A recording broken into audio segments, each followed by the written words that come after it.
Only guy that did that when I was a kid was the Iceman or the plumber. Then I looked at a horse. Now this really got me focused. I looked at this horse, this produce guy had, this horse and buggy. And I'm looking at the horse and I'm looking at it and I'm saying there's something unusual about this horse. And what it was, I noticed that the horse had some patches on the side of his eyes. And as I began to get older, I began to realize that they were training human beings the same way they train this horse. Black people today still have a tendency to look straight ahead and not look around as to what their environment is all about. And when I say look straight ahead, I'm talking about we look straight ahead to the point where they want us to look at people such as Oprah Winfrey and want to raise the cane about, oh, that's my hero, Oprah Winfrey. But why? Because she's a black billionaire? What has Oprah Winfrey done for her people? Come on now. Climb on the shoulders and the heads of young black women in America to go to South Africa? Not to say that they couldn't use a hand in South Africa, but we could have used a lot of hands in America then and now. We look at Michael Jordan because he can sky and he can slam a basketball. We look at him and we raise him up like he's one of our idols. What has Michael Jordan done for your community? As we sit back and allow this to happen, we set images and tones for our kids. This is why our kids are confused as to what role they should play, because they see our parents have a tendency to lay back and just accept the fact that they put these patches on our eyes for us to look straight ahead at the game they want to run. Now, talking about game, let's think about game. Everyone in this room, everyone outside this room, everyone in this world is born into the game. White folks that run this nation, they know it's a game. We, as people of color, and those that sympathize, that understand the true essence of justice and equality, they don't really know that they're in this game. Now, my concept in any game that you get in, why are you in the game, brother? What you in the game for? To what? To win. To win. That's the concept for anyone in any game. And remember what I said, we are born into this game. There's no choice about whether you want to come here or not. You're here. But we can't win a game if we don't know that we're in a game. If we get in the game, we can't win the game if we don't know the rules of the game. Our kids don't even know that we're in a capitalistic society relative to versus a socialist society. We are letting our kids down to the point where if they're not killing one another, the man is killing them. Now, when I say killing them, I'm talking about killing them, putting them in the ground. When they put them in the ground, how many of us own Macy's? How many of us own the mortuaries? How many of us own any activity that's involved in taking a person to lay them to their rest or take them to the crematory and cremate them? None of our people own any of these industries, but we constantly feed them because we're not on our jobs. I'm no hero. People look at me, oh, John Collins, he's great, he went to the Olympic. Hey, I'm you and you're me. The only difference is I realize that I'm in the game and I'm damn sure in this game to win. Now, my essence about the game is not so much to win, say I have to win today. Because, you know, I learned from the KKK too. When those guys used to put them hoods on, I studied that just like I studied the horse. Why does this guy have a hood on when he come to burn the cross on my lawn? And it reflected one time I was in Los Angeles, California, and they had the same thing that happened to Mr. Garner happen to me, with the exception that I'm still here. But they put this chokehold on me while I had handcuffs on too. Rammed my face into a glass window. And then God put it in my brain right away to let this officer know, say, man, I don't have no fear for dying. I'm going to die anyway. But I want you to know on the way out, you made a big mistake. I see your face.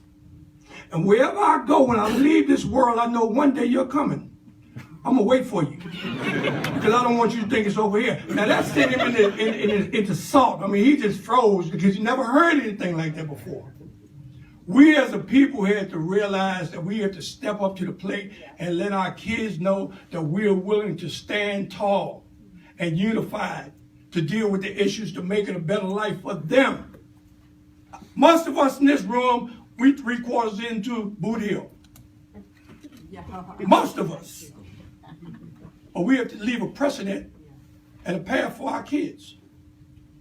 We're not leaving anything for our kids if we keep reflecting. You know, Paul Robeson, Harriet Tubman, Booker T. Washington, all of them. Their story is no different back then than our story is today. We got modern time, but we have the same problems. I looked at Harry Belafonte when he was out there singing his calypso songs, his long, pretty shirts. And then I run into Harry now. He's an old man sitting in a wheelchair. And we sit there as me coming in 30 years after him, and we discuss the fact that this snail has made a greater pace in terms of progression in society than we made as a race of people. And when I say race of people, I'm not talking about the black race, the white race, I'm talking about the human race. Now, why is it like this? Because we like to sit back on our laurels and think that God's going to come down here and do it for you. God told you, say, I help those that help themselves. That's why God's been helping me. Yeah, I've been through hell and back. But as I say, I look almost as good as my son. Because God has protected me for the work that I'm doing. But it's not my job to do everybody's work. This is something that we have to roll up our sleeves and everybody has to get involved. Just like this young lady here say, we are on the freeways, we're holding up traffic. Well, they're doing more than holding up traffic. Because they are stopping the economic growth of this nation. If you stop a car or a truck that's moving produce or whatever around for 30 minutes, it slows their money down. When you slow their money down, you begin to make them think, maybe we need to come to the table and set some compromises. Right. We look at our kids are going to jail based on rap music. I looked at this rapper, Ice-T. I love Ice-T. Ice-T used to rap about what was happening in his environment, what was happening in his community. They realized the police was killing young black kids every weekend. So he decided, let me write this lyrics down, and the title was Cop Killer. All the black politicians, they was upset. Oh, Lord, is he talking about warfare, kill cops? Oh, no, we don't want that. But he wasn't really talking about cop killers. He just wanted to give them something to think about. So then what did the other side of town do? They said, well, let's get a hold of Ice Cube, Ice-T, and let's make him a proposal. The same type of proposal that they made to myself, they made to Tommy Smith, or anybody that's fighting for equality and justice in this society. Let's make a deal. So they told Ice-T, said, look, man, we're going to make you a movie star. They told me they can make me a movie star. I said, man, God made me a star. You can't do nothing for me. But the bottom line is Ice-T bit the hook. Then they took him and put him on TV for the last 20 years where he's the police on television. And if you was to see him walking down the street, he still think he the police. When you sit back, you look at Ice Cube, you look at Snoop Dogg, and don't get me wrong, because I have love for all of these guys. I just think, like Jim Brown said, they're confused about who they are. Mm-hmm. But when you look at them and say, wow, I remember these guys was in the hood and they was rapping about the hood. But then they said, man, we got to stop this. How do we stop this? The first thing, we got to take Tupac out. Why? Because Tupac was so far ahead of himself, he was rapping in a manner that would make people think. They got to go to New York. We got to get that other guy, Biggie, because he's making people think as well. They took them out of here. And then when they took them out, they bought Snoop Dogg and they bought Ice Cube, and they put them in, and they made the same proposition that they made to Ice-T and they made to Tommy Smith and John Carlos. You look like you could be a movie star. Did you ever think about playing football? What is it that you want to do? You want the big house on the hill? What about the big fat bank account? Are you like a rose? We can give you that too. All you have to do is read the script. Now, I see Snoop Dogg all the time on the sidelines of USC football games. All right down there on the field. Snoop ain't never played no football. He ain't never went to USC. Then I look up, he's in Hollywood Squares. And then when you look at him and you look at Ice Cube in terms of him being the director of a movie, which I'm happy for him. But that's the same syndrome that you think when you was watching the Huxtables. That reminds me of this doctor used to tell me when I was a kid where I had to have 15 stitches in my arm, and the doctor talking about, we just got 14 more to go. What the hell you mean we got 14 more to go? And the bottom line is the same thing with Dr. Huxtable on TV. Don't tell me I should feel good because he's feeling good on TV. He don't come around my neighborhood. He don't have in his environment what I have in mine. But we have those blinders on to believe that because the Huxtables are doing well, we're doing well. It's not that way. I try and tell those guys back in Mexico City, I said, listen, man, I'm not asking you to do anything for me. I'm not asking you to do it for yourself. I'm asking you to do it for your kids and your kids' kids. All I'm asking you to do is give up 15 minutes of your life, the 15 minutes where you're going to be on the stage skinning and grinning because you want a gold medal that you can't take to the pawn shop and feed your family that night. Because it ain't no gold. But they felt, oh, no, as Dave said, man, you know, I've trained all my life for that medal. You know, my church is counting on me to win that medal. Old Glory is counting on me to win that medal. And then they sit back and they looked at me when I told them, said, man, think about it, man. Think about the greatness that you could do if you just decide to stay home. Get out my way. And when they went to the games, and I said, okay, I'm going to stay home. But do you know what it's like to stay home when there's a war going on? When there's a war going on and I know who the true enemy is and I say I'm not going to participate in the war, they just pick another soldier up that has less knowledge than me and put him in my spot. So it's imperative that John Carlos had to go to the Olympic Games. Why? I don't want nobody standing on the victory stand because I don't feel they're going to represent John Carlos the way he feels like he needed to be represented that day. Because when I was on that stand, I was a symbol, not just for my mother and my father or for my kids, but I was a symbol for all oppressed people in the United States and throughout the world. I had to be there for them far more than for myself. I was born June 5th, 1945, to be in Mexico City, October 16th, 1968. Wasn't no misgivings about what my calling was. Watch the son, you getting ready to get put out. Wasn't no misgivings about what I was there to do in Mexico City. Yeah, they talked about, oh man, you would never work in America again. They came to my house, they put drugs on my table. Yeah, and I licked them and put them on my nose and did everything because I grew up in that slut. I grew up in Harlem and I knew what it was. But after I did it all, I told them, I said, you know, some guys, thanks, but no thanks. Walk to the door, get it out of my house. And I remember one of them turned around, he looked at me, he told me, he said to me, he said, you know, you'll never work in America again. Just like they're telling people right now.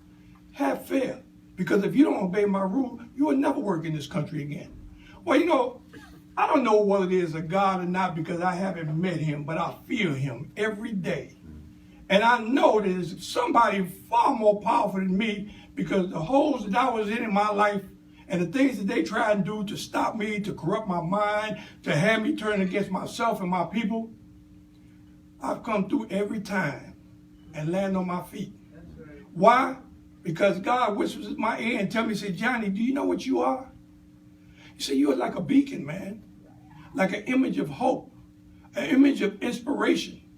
He said, when you go out and you talk to an audience, man, your job ain't to communicate to everybody because everybody don't want to be communicated to. Mm-hmm. He said, your job is to reach one person out of 1,000. Your job is to reach one. If it's 1,000,000, your job is to reach one. And if it's one, your job is to reach one. And when I turned to walk away, he tapped me on the shoulder and said, I ain't done with you. Let me whisper something in your ear. You doing far better than that one. And I started to smile, show dimples, and then he whispered softly again. He said, but your mission is to reach one person. Now, when I went to Mexico City, you know, I could have went on and won that gold medal and had a good time. But I truly, from the bottom of my feet, feel that if I went to Mexico City and won the gold medal, my teammate, Mr. Smith, I don't think that he would have been too comfortable to make his statement.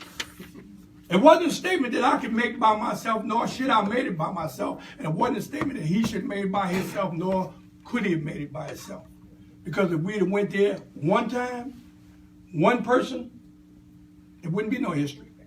It'd have been over right there.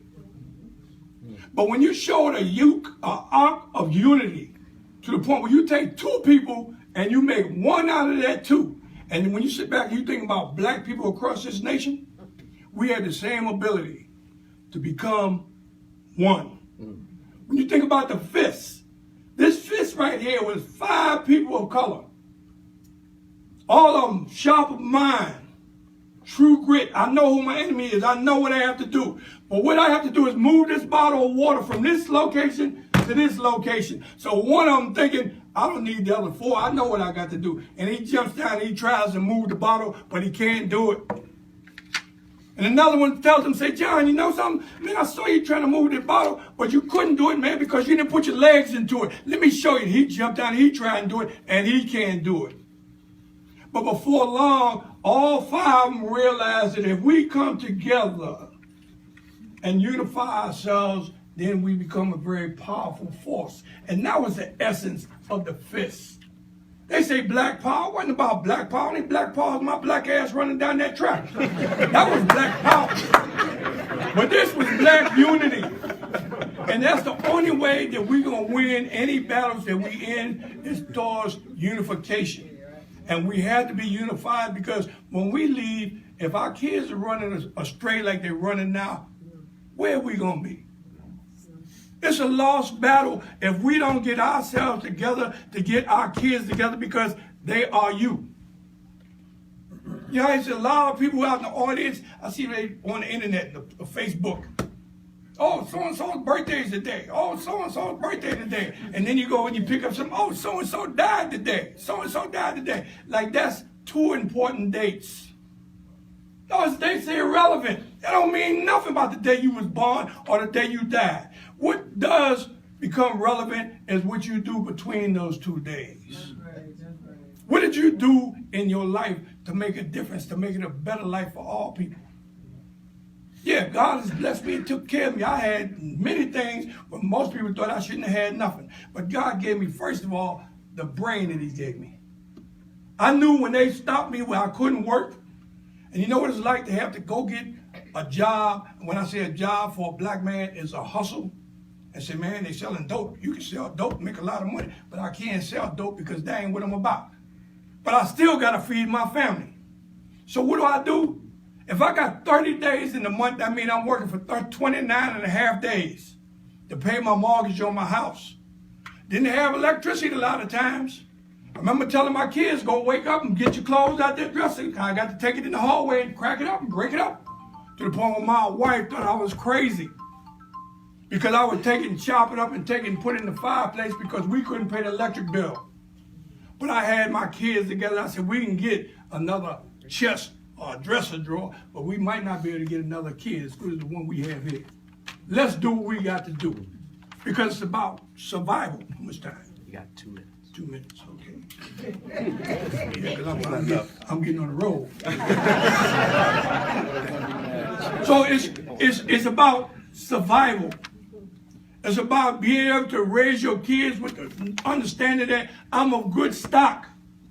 I'm not going to let them do to me what they did to my ancestors when they brought them in off the slave ships. You know, when we came off the slave ships, what did they do? They took us to these little sugar shacks until they can get their little auction block built. When they built it, they say, we don't want to get the Lucy's, we want to get the families. Let's get the ones that got a daughter and a son, 2 daughters or 2 sons, and let's get the mom and dad up there. And let's rip the woman's clothes off to show just how healthy she is. Bring Mendango up and show him. But the game was to take the son and send him to the north and send the daughter to the south, the father to the east and the mother to the west, never to see each other again. So then they came back and they said, whoa, what you did is wrong. You got to make restitution. You have to have some moral character, some moral fiber. Oh, you know, I really feel bad with what we did to the slaves, those Africans, what we did. We're going to make restitution. Well, how do we make restitution? Let's establish welfare. And when they established welfare, they told every black or every person of color in this nation, if you're going to have welfare, you can't have no father or no man in that household. This is why our kids is running astray. Then when we got hip to the fact that they say we can't have a man, we start snitching them, getting the man in anyway. They start coming in, they wouldn't even say good morning. They go straight to the closet, look for a pair of pants, look under the bed for a shoe, go to the ashtray, look for a cigar in the ashtray. But now what they do, they don't do the welfare and tell you that no more. What they do, they say, let's take and sprinkle this dope all over indigenous people. Let's start in Harlem. Let's go out to South Central. Let's go to South Side Chicago. Let's go to Detroit. Let's just infestate them with drugs. And then black men were so depressed and down so low because I can't be a man to my woman. I can't be a father to my kids. I don't even like the guy in the mirror no more. And then somebody took a package like they did Billie Holiday and said, Billy, I know you didn't like them sheets that you saw, but take this, you can get through the night. Well, they put it on so many black men and men of color throughout this nation. And when they start taking these drugs for escapism, they still missing in action today. 55 years later, we still don't have black men in the households. Women try and do everything that they could to bring them families through. But a woman can only go so far as raising a man-child. When you sit back and look at the men right now, the young men that we have out there, they don't even know what it is to be a man when they're told call their mother a bitch. And that's what they do when they call any woman that. My time is up, and I thank you for yours.